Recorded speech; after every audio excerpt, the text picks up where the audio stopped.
श्री कृष्ण यहां अपनी किसी विशिष्टता की घोषणा नहीं कर रहे हैं, वो अपने अस्तित्व के बारे में कोई उद्घोष नहीं कर रहे हैं। ये जो बात उन्होंने कही है, ये ऑन्टोलॉजिकल एसर्शन नहीं है। मैं ऐसा हूं ये नहीं बता रहे हैं, बता रहे हैं मैं ऐसा नहीं हूं। अरे फूल, तुम्हारी माला, तुम्हारी पत्ती, तुम्हारा जो कुछ भी है, वो सब मैं। तुमने मुझे अच्छा माना तो मैं अच्छा, तुमने मुझे बुरा माना तो मैं बुरा, तुम मुझे साधारण मानो तो मैं साधारण, तुम मुझे महान भी मानो तो मैं महान, और तुम मुझे अगर असुंदर कहोगे तो असुंदर तो मैं, पर अगर तुम मुझे सुंदर भी कहोगे तो सुंदर भी मैं। क्योंकि ये जो भी शब्द है सब किसके लिए हैं? तुम्हारे लिए है। और तुम्हारी किसी परिभाषा में मैं आने नहीं वाला। तुम्हारी सारी परिभाषा द्वैतात्मक है। ये संसार और तुम आपस में एक दूसरे को दिया गया धोखा हो।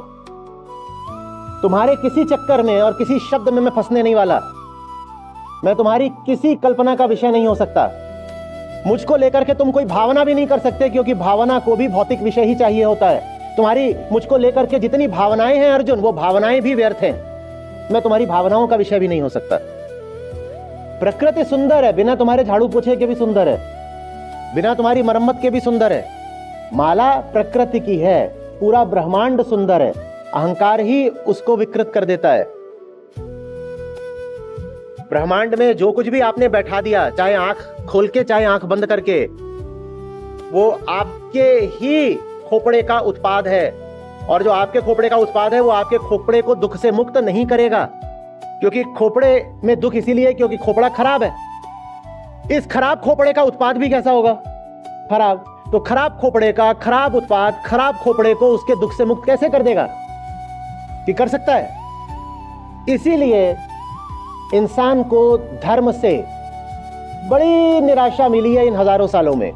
तुमने जो कुछ भी मांगा है धर्म से, धर्म तुम्हें दे नहीं पाया है। हाँ, ऊपर ऊपर से एक नैतिक सामाजिक व्यवस्था चला दी है धर्म ने। लोग इसको कुछ फायदे की तरह गिनते हैं, गिनना है तो गिन लो। लेकिन जो अपनी मूल बेचैनी का इलाज मांगने गए थे धर्म के पास, हजारों सालों से निराश लौटे हो। क्योंकि धर्म का मतलब भी हमने अपने मनोक्षेत्र में किसी बिंदु पर पहुंचने को बना दिया है। तुम फलाने की तरह हो जाओ, तुम फलानी जगह पहुंच जाओ, तुम फलाना मुकाम हासिल कर लो, इसी को मुक्ति मान लिया है। चाहे वो मुकाम सांसारिक हो या असांसारिक हो, जैसे भी हो आपने उसको करा हो, लेकिन आपने उसको स्थापित अपने मानसिक भूगोल में ही कराया। और इसीलिए धर्म से फिर क्या मिली है? निराशा। खराब खोपड़े का खराब उत्पाद इस खराब खोपड़े को उसके दुख से मुक्त नहीं करा सकता, तो निराशा ही मिलेगी। और क्या मिलेगा?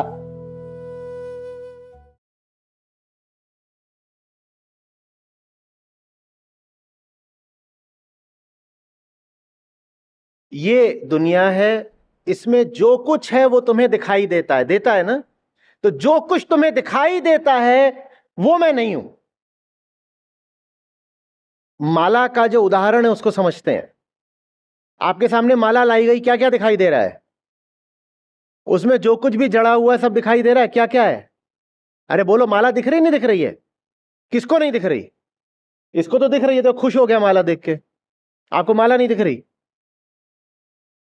क्या हो गया? पार्टी में क्या पी लिया? यही समस्या है ना। आप जिस पार्टी में हो वहां पर सीधी चीज भी दिखाई नहीं देती। देखो माला इतनी प्यारी, किसी को नहीं दिख रही। पार्टी शुरू हुई नहीं कि पीना शुरू, सब बेवड़े बैठे हैं, किसी को माला ही नहीं दिख रही। तुझे दिख रही है ना?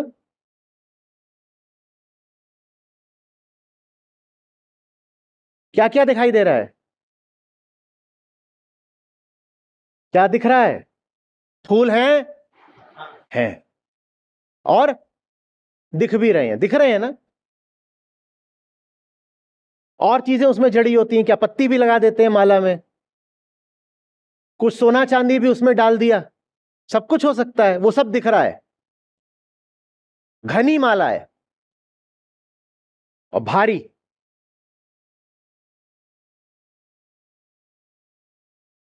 क्या नहीं दिख रहा? धागा।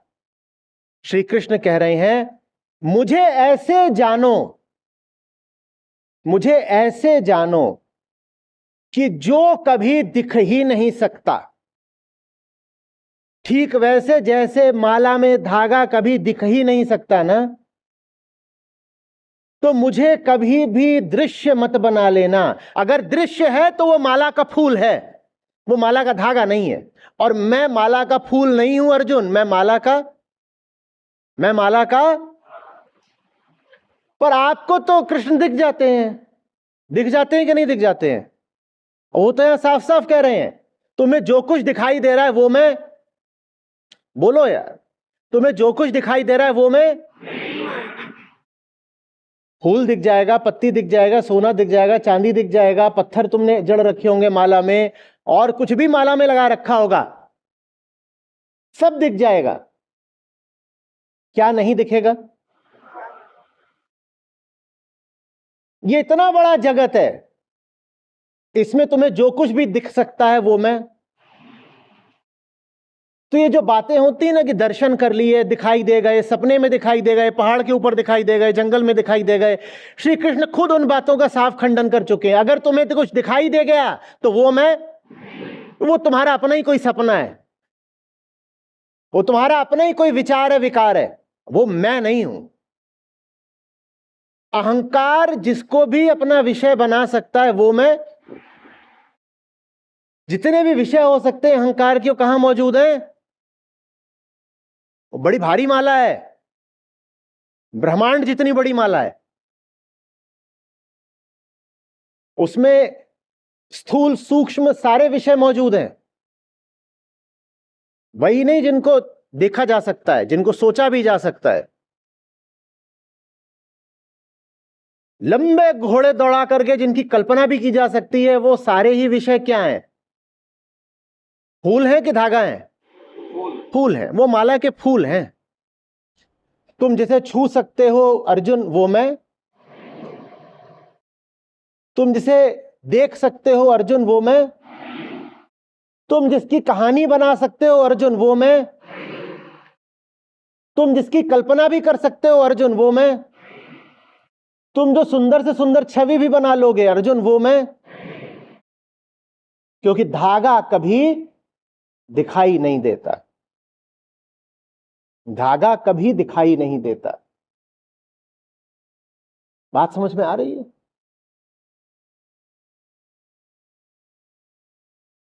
श्री कृष्ण यहां अपनी किसी विशिष्टता की घोषणा नहीं कर रहे हैं, वो अपने अस्तित्व के बारे में कोई उद्घोष नहीं कर रहे हैं। ये जो बात उन्होंने कही है ये ऑन्टोलॉजिकल एसर्शन नहीं है, मैं ऐसा हूं ये नहीं बता रहे हैं, बता रहे हैं मैं ऐसा नहीं हूं, मैं ऐसा नहीं हूं। तुम्हारे फूल, तुम्हारी माला, तुम्हारी पत्ती, तुम्हारा जो कुछ भी है वो सब मैं। तुमने मुझे अच्छा माना तो मैं अच्छा, तुमने मुझे बुरा माना तो मैं बुरा, तुम मुझे साधारण मानो तो मैं साधारण, तुम मुझे महान भी मानो तो मैं महान, और तुम मुझे अगर असुंदर कहोगे तो असुंदर तो मैं, पर अगर तुम मुझे सुंदर भी कहोगे तो सुंदर भी मैं। क्योंकि ये जो भी शब्द है सब किसके लिए हैं? तुम्हारे लिए है। और तुम्हारी किसी परिभाषा में मैं आने नहीं वाला, तुम्हारी सारी परिभाषा द्वैतात्मक है। ये संसार और तुम आपस में एक दूसरे को दिया गया धोखा हो। तुम्हारे किसी चक्कर में और किसी शब्द में मैं फंसने नहीं वाला, मैं तुम्हारी किसी कल्पना का विषय नहीं हो सकता। मुझको लेकर के तुम कोई भावना भी नहीं कर सकते, क्योंकि भावना को भी भौतिक विषय ही चाहिए होता है। तुम्हारी मुझको लेकर के जितनी भावनाएं हैं अर्जुन, वो भावनाएं भी व्यर्थ हैं, मैं तुम्हारी भावनाओं का विषय भी नहीं हो सकता।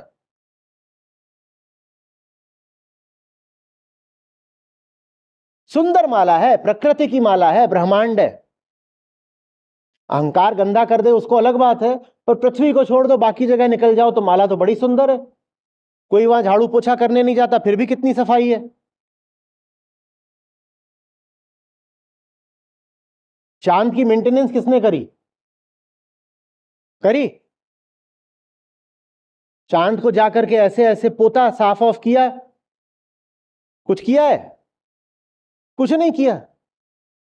कोई नहलाया धुलाया कभी उसको? पर जितने आशिक लोग हैं यही बोलते रहते मेरी महबूबा चांद जैसी है। प्रकृति सुंदर है, बिना तुम्हारे झाड़ू पोछे के भी सुंदर है, बिना तुम्हारी मरम्मत के भी सुंदर है। माला प्रकृति की है, पूरा ब्रह्मांड सुंदर है, अहंकार ही उसको विकृत कर देता है। सुंदर है, सब कुछ है, पर उसमें कहीं सत्य को मत खोजने लग जाना, क्योंकि जिसको तुम रियल भी बोलते हो वो किसी के लिए रियल होता है। चांद किसी के लिए है। चांद अपने आप में क्या है? कुछ नहीं है। जब भी आप बोलते हो रियलिटी क्या है, तो साथ में क्या पूछा जाना चाहिए? किसके लिए? अच्छा है, अच्छा है, पर द्वैतात्मक है, बढ़िया है, सुंदर है, प्रकृति है, पर उसमें भी दो फाड़ हैं, दृष्टा है और दृश्य है। मानसिक अहंकार से तुम शून्य भी हो जाओ तो भी विभाजन तो बना ही रहता है ना। कौन सा विभाजन? चंद्रमा के पास आप नहीं कहोगे कि अहंकार है, पर वो पृथ्वी के चक्कर ही काटता है, कभी मिलने नहीं आता। क्या आता है? कैसा आशिक है, गोल गोल घूमे ही जा रहा है। कभी ये कला दिखाता है, कभी वो चेहरा दिखाता है, कभी पूरा सामने आता है, कभी छुप छुप के इतनी सी फांक बन जाता है, पर कभी मिलने नहीं आता। विभाजन है। पृथ्वी सूर्य के चक्कर काट रही है, कभी सूर्य से एक हो पाई? कभी मिली क्या सूर्य से? चले लेके पृथ्वी को मिलाने सूर्य से, कैसा रहेगा? आप मिट जाओगे। यही समस्या है। विभाजन जरूरी है प्रकृति में, क्योंकि प्रकृति माने विविधता, भिन्नता। प्रकृति नहीं बचेगी अगर विभाजन ही मिट गया। तो जिसको आप फूल माला कहो, पत्ती कहो, कुछ कहो, उसमें अहंकार सदा मौजूद है। सारे फूल किसके लिए हैं? अहंकार के लिए हैं। सारे पत्थर भी किसके लिए हैं? बस इतनी सी बात कृष्ण समझा रहे हैं, तुम्हारा ये जो पूरा व्यापार है ये तुम्हारा आपसी खेल है, इसमें तुम कहीं सत्य को स्थापित मत कर देना। तुम्हारी दुनिया अच्छी है, मस्त जियो, जितना हो सके स्वयं को घटाते जाओ, निरहंकार होकर के जियो। लेकिन तुम कुछ भी कर लो, ये मत कर देना कि तुम्हारी दुनिया में कहीं मैं भी बैठा हुआ हूं। लोग आएंगे कहेंगे अरे इतना बड़ा ब्रह्मांड है, उसमें क्या पता किसी कोने में ईश्वर बैठा हो। अरे हमने ब्रह्मांड का अभी 99% पता नहीं है, क्या पता कहीं पर विला हो गॉड का। जब हमने अभी मैपिंग ही नहीं करी पूरे यूनिवर्स की, तो कैसे पता कि गॉड है कि नहीं है? ये मूर्खता के वक्तव्य हैं। ये बताता है कि कितना गहरा है दार्शनिक अज्ञान।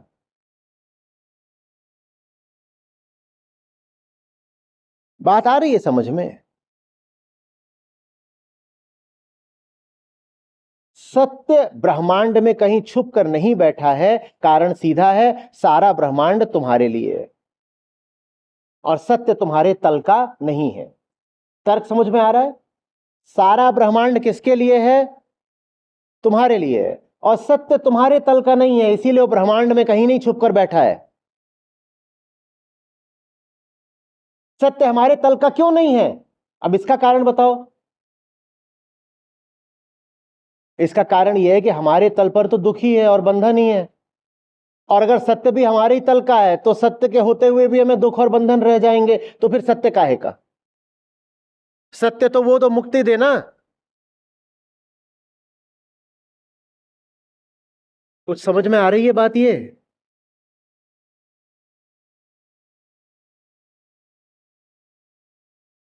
सत्य वो जो मेरा विषय नहीं हो सकता, जो मेरे ब्रह्मांड में कहीं छुपा हुआ नहीं हो सकता। ब्रह्मांड में जो कुछ भी आपने बैठा दिया, चाहे आंख खोल के चाहे आंख बंद करके, वो आपके ही खोपड़े का उत्पाद है। और जो आपके खोपड़े का उत्पाद है वो आपके खोपड़े को दुख से मुक्त नहीं करेगा, क्योंकि खोपड़े में दुख इसीलिए क्योंकि खोपड़ा खराब है। इस खराब खोपड़े का उत्पाद भी कैसा होगा? खराब। तो खराब खोपड़े का खराब उत्पाद खराब खोपड़े को उसके दुख से मुक्त कैसे कर देगा? कि कर सकता है? इसीलिए इंसान को धर्म से बड़ी निराशा मिली है इन हजारों सालों में। तुमने जो कुछ भी मांगा है धर्म से, धर्म तुम्हें वो दे नहीं पाया है। हाँ, ऊपर ऊपर से एक नैतिक सामाजिक व्यवस्था चला दी है धर्म ने, लोग इसको कुछ फायदे की तरह गिनते हैं, गिनना है तो गिन लो, लेकिन जो अपनी मूल बेचैनी का इलाज मांगने गए थे धर्म के पास, हजारों सालों से निराश लौटे हो। क्योंकि धर्म का मतलब भी हमने अपने मनोक्षेत्र में किसी बिंदु पर पहुंचने को बना दिया है। तुम फलाने की तरह हो जाओ, तुम फलानी जगह पहुंच जाओ, तुम फलाना मुकाम हासिल कर लो, इसी को मुक्ति मान लिया है। चाहे वो मुकाम सांसारिक हो या असांसारिक हो, जैसे भी हो आपने उसको करा हो, लेकिन आपने उसको स्थापित अपने मानसिक भूगोल में ही करा है। और इसीलिए धर्म से फिर क्या मिली है? निराशा। खराब खोपड़े का खराब उत्पाद इस खराब खोपड़े को उसके दुख से मुक्त नहीं करा सकता, तो निराशा ही मिलेगी। और क्या मिलेगा?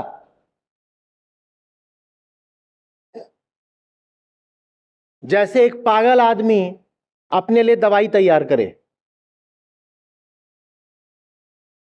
पागल आदमी अपने पागल खोपड़े से अपने पागलपन को हटाने के लिए एक पगलैत जैसी दवाई बना रहा है और पेटेंट और करा लिया उसको, तो ब्रांड ही है ये पगलैत, पग्गो शील्ड, कुछ भी। तो उसे निराशा नहीं मिलेगी तो क्या मिलेगा?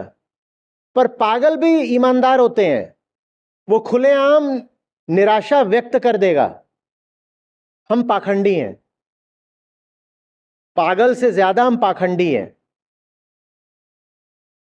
हम अपनी ही बनाई दवा खाएंगे और फिर नाटक करेंगे जैसे दवा से फायदा भी हो गया। देखा, मैं मुक्त हो गया, देखा मुझे साक्षात भगवान के दर्शन हो गए। जब से मैंने कुछ जपना शुरू करा है तब से जीवन में बाहर आ गई है। मुंह दिखा।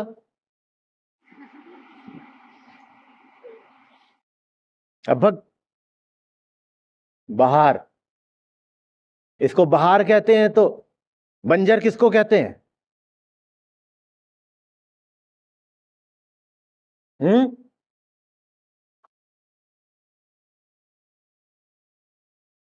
कुछ बात खुल रही है या बस मैं जोर जोर से बोल रहा हूं तो हूं कर रहे हो?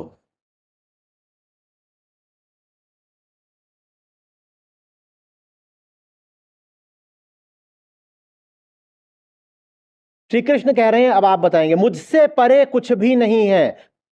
बताओ ऐसा क्यों होगा? क्योंकि जो कुछ होता है सदा किसके लिए होता है? श्री कृष्ण कह रहे हैं, मुझसे परे अगर अभी कोई विषय है तो कौन बचा हुआ है? मैं वो दिशा हूं जिस दिशा जाकर अहंकार बचता नहीं है। जब अहंकार ही नहीं बचेगा तो उसका विषय कहां से बचेगा? विषय नहीं है, इसीलिए कह रहे हैं कि मुझसे परे कुछ नहीं है। अब आ रही बात समझ में? श्री कृष्ण क्या है? अहंकार के मिटने की दिशा को कृष्णत्व कहते हैं। वो दिशा ऐसी है जिसकी कोई मंजिल नहीं, वो सड़क कभी खत्म नहीं होती।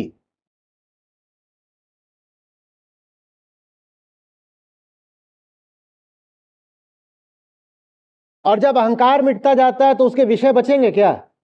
कुछ नहीं बचेगा। इसलिए कह रहे हैं मुझसे परे कुछ नहीं है, मुझसे परे कुछ नहीं है।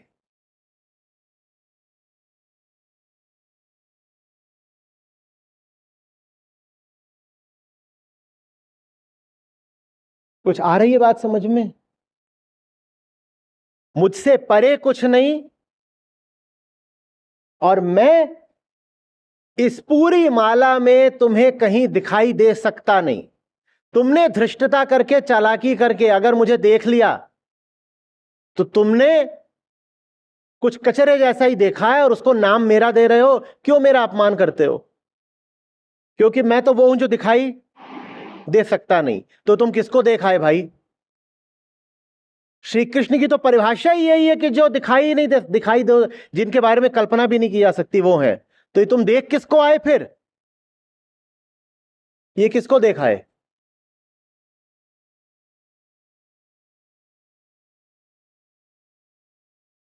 बात हो रही है स्पष्ट कुछ?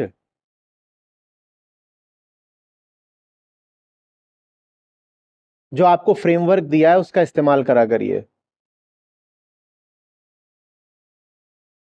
बहुत आसानी से आपको दे दिया है, बहुत संक्षेप में दे दिया है। बहुत विनम्रता से कह रहा हूं,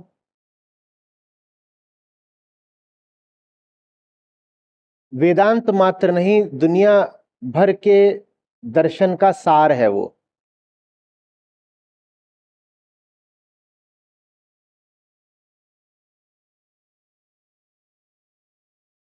दर्शन जितना अधिक से अधिक निर्मल और शुद्ध हो सकता है वहां तक उसको लेकर गया हूं मैं। अब उसके आगे जो है वो फिर मैं एक ढांचे, एक फ्रेमवर्क के तौर पर आपको नहीं दे सकता। उसके आगे तो फिर जीवन है। उसके आगे क्या है? उसके आगे तो यही है कि उसको जियो। यद्यपि वो जैसे लिखा गया है उसमें भी लगभग हर 15 दिन 30 दिन में मैं और संशोधन करता रहूंगा, विस्तार भी देता रहूंगा। लेकिन इसका मतलब ये नहीं है कि अब वो मूलतः अपने से बेहतर हो सकता है। वो जैसा है।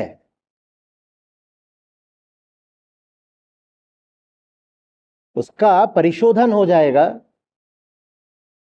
उसमें जो शब्द प्रयुक्त हैं उनमें कुछ सुधार हो जाएगा और विस्तार दे दिया जाएगा उसको। पर जो मूल बात है वो टिकने वाली है। क्या वो मूल बात ही सत्य कहलाती है? कोई बात सत्य नहीं कहलाती है। बिल्कुल ऐसा दावा नहीं है कि फ्रेमवर्क सत्य है। लेकिन अहंकार को दिखाने का काम वो बड़ी शुद्धता के साथ करता है।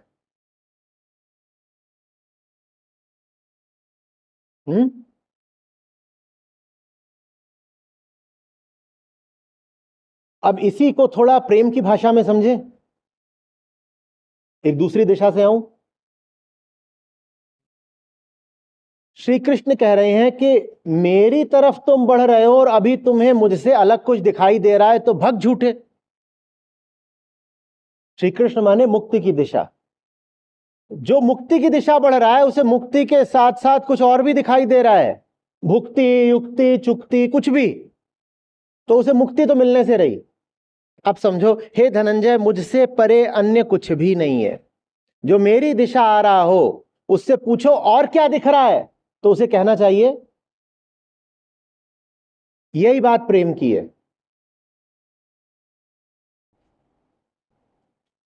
एक दिख रहा है और जो ये एक है वो भी ऐसा है जो देखा नहीं जा सकता। तो अब बताओ और क्या दिखेगा? हमें तो वो भी नहीं दिख रहा है जिसको देखने को आतुर है। सुना है ना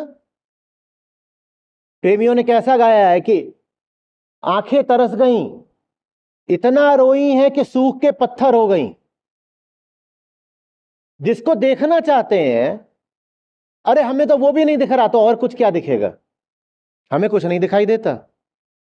और इससे संबंधित आप दोहे खोजेंगे, छंद खोजेंगे, आपको मिलेंगे, बहुत सुंदर है, जिनमें आंखों की विवशता की बात करी गई है। जब तुम इन आंखों को दिखाई नहीं दे सकते तो इन आंखों को इतना रुलाते क्यों?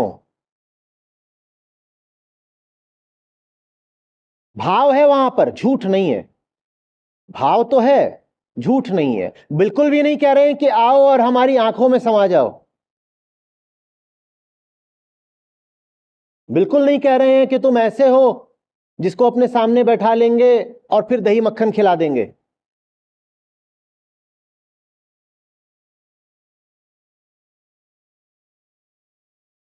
हाँ, रो रहे हैं। आंखें तुम्हारे लिए रो तो सकती हैं पर तुम्हें देख नहीं सकती। कौन कहता है द्वैत में प्रेम नहीं है? आंसू है ना। प्रेम के लिए छवि नहीं चाहिए, प्रेम के लिए आंसू चाहिए। ज्ञानी खूब रोता है।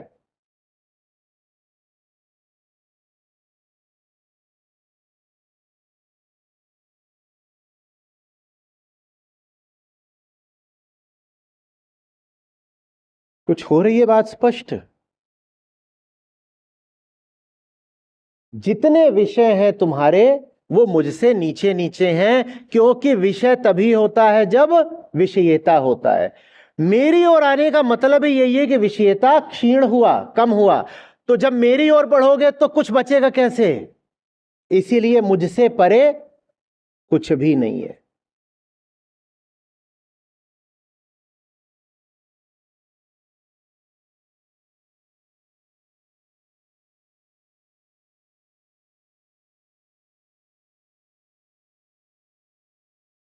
आपके मुखड़े देख करके मुझे कुछ भरोसा सा आ नहीं रहा है।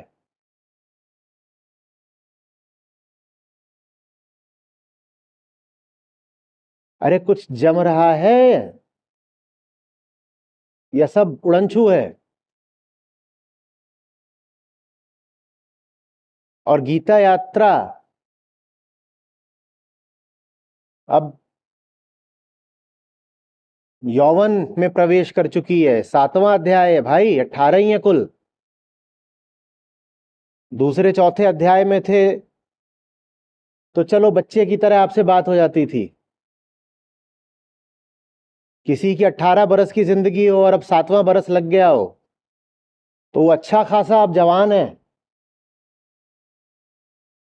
बल्कि जवानी तो शायद 5वें अध्याय में लग गई थी। तो अब यहां आने से पहले थोड़ी मेहनत करके आया करिए, खुद पढ़कर आया करिए, अपना दिमाग लगाकर आया करिए, फ्रेमवर्क का इस्तेमाल करके आया करिए। अब पहला दूसरा अध्याय नहीं चल रहा है कि मैं आपको ये दिखाऊंगा।